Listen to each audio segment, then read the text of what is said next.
सज्जाद हुसैन शाह आपको अपने Dubai driver 512 में खुश आमदेद कहता हूँ। आज का हमारा टॉपिक होगा कि जो भी ट्रक ड्राइवर दुबई का है वो लोड लेके जब सऊदी अरब आता है तो वो वीज़ा कितने अरसे का लगवाता है और उस वीज़े में वो कितने दिन सऊदी अरब में स्टे कर सकता है। आज की हमारी वीडियो इसी टॉपिक के बारे में होगी। तो सबसे पहले सत बिस्मिल्लाह जी आया नो जितने भी साढ़े पाकिस्तानी पंजाबी वीर नो और सत श्री अकाल सारे इंडिया ते पंजाब ते मित्र और सरदारन और पखैर रागले पख्तून कसान और खुश आमदेद जितने भी हमारे नाजरीन हैं और ख़ास तौर पे बहुत दूर कीनिया में बैठे हुए जो हमें हमारी वीडियो को देखते हैं। हमारा दिल की गहराई से उनके लिए शुक्रिया।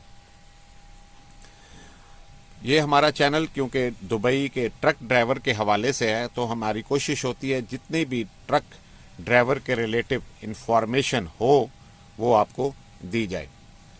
आज हम बात कर रहे हैं जी दुबई से जो ड्राइवर लोड ले के आता है सऊदी अरब के लिए। पहले हम सऊदी अरब की बात कर लेते हैं, फिर हम ट्रांजिट की बात कर लेंगे। तो सऊदी अरब का लोड ले के आता है तो उसे क्या क्या चीज़ चाहिए, वीज़ा कितने का लगेगा और कितने अरसे का लगेगा। वैसे तो जब भी आप दुबई से आपने लोड किया वहाँ से आपके कस्टम क्लियरेंस पेपर होते हैं। जैसे ही कस्टम के पेपर क्लियर होते हैं बयान मिलता है। बयान अरबी का एक लफ्ज़ है, वो कस्टम पेपर को ही कहा जाता है। जैसे ही आपको बयान मिलता है उसके बाद बयान निकलने के बाद आपको गेट पास दे दिया जाता है। वो गेट पास आप सबसे पहले जहां पासपोर्ट ऑफिस होता है वहां जाते हैं और एग्जिट आउट की उसके ऊपर स्टैंप लगवाते हैं पासपोर्ट के ऊपर और उस गेट पास के ऊपर।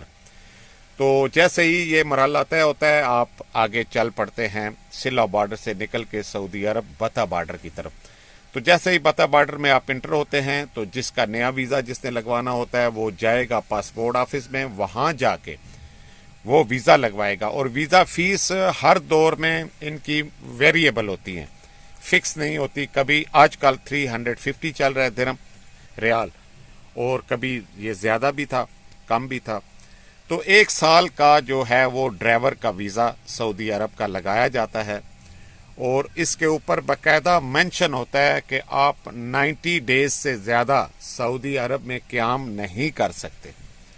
अगर आप 90 डेज से ज़्यादा क़याम करते हैं तो उस सूरत में आपको फ़ाइन का सामना करना पड़ेगा और कुछ लीगली प्रॉब्लम्स जो होंगे उसके ऊपर भी आपको वो फेस करने पड़ेंगे। तो इसको मैं थोड़ा सा और एक्सप्लेन इस तरह कर दूं कि वीज़ा जब आप सऊदी अरब का लगवाएंगे तो लाजम बात है आपके पास गेट पास होना चाहिए जिसमें क्लियरेंस पेपर का शामिल होता है। फिर आपके पास आपका अपना पासपोर्ट होना चाहिए और पासपोर्ट के अलावा गाड़ी का मुल्किया या पासिंग यहाँ कार्ड भी कहा जाता है, अरबी में उसे मुल्किया कहा जाता है, उसका सेम होना बहुत ज़रूरी है। सेम से मुराद जिस कंपनी का आपकी गाड़ी है और जिस कंपनी का आपका वीज़ा है इन दोनों का एक होना बहुत ज़रूरी है। फिर आपका एक साल के लिए वीज़ा लगा दिया जाता है और उसमें फिर आप ट्रिप लाते हैं। जैसे ही ट्रिप आप सऊदी अरब में लाते हैं वो आपको इंटर कर लेंगे, उनके सिस्टम में आप इंटर हो जाएंगे। जैसे ही आपने गाड़ी खाली की या दोबारा आपने गाड़ी लोड की फिर आप सिला बता बॉर्डर की तरफ जाएंगे तो वो आपको सऊदी अरब वाले एग्जिट करेंगे, फिर इसी तरह अबू ज़ैबी वाले आपको इन कर लेंगे। ये दुबई ड्राइवर का इसी तरह सिलसिला चलता रहता है। और जो ट्रांजिट लोग चलते हैं ट्रांजिट के लिए भी उन्हें हर दफ़ा उन्हें सऊदी अरब का वीज़ा लगवाना पड़ता है। फिर इसके अलावा अगर वो बहरीन जाते हैं तो बहरीन का वीज़ा उनका अलहदा होता है।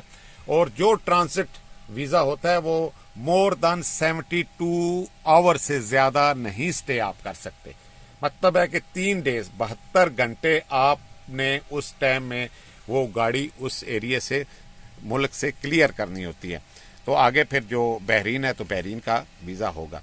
तो ये सिलसिला इसी तरह चलता है। उम्मीद करता हूँ कि आपको हमारी वीडियो अच्छी लगेगी। मैंने कोशिश तो की है आसान लफ्ज़ों में समझा सकूं, लेकिन फिर भी हमारे कोई भी جو ویورز ہے اس کے ذہن میں کوئی بھی کیوری ہو تو وہ ہم سے واٹس ایپ پہ رابطہ کر سکتا ہے. ہماری دعائیں آپ کے ساتھ ہیں. جہاں بھی آپ رہیں اللہ پاک آپ کو خوش و خرم رکھے. اور ہمارے ڈرائیوروں کے لیے بھی دعا کر دیا کریں کہ یہ بہت ہی مشکل ٹائم بارڈروں پہ گزارتے ہیں. آج کل بارڈر بہت ہی مشکل ہے تو ان کے لیے بھی دعا کیا کریں کہ اللہ پاک انہیں صبر دے اور ہمت دے. آمین. اللہ حافظ.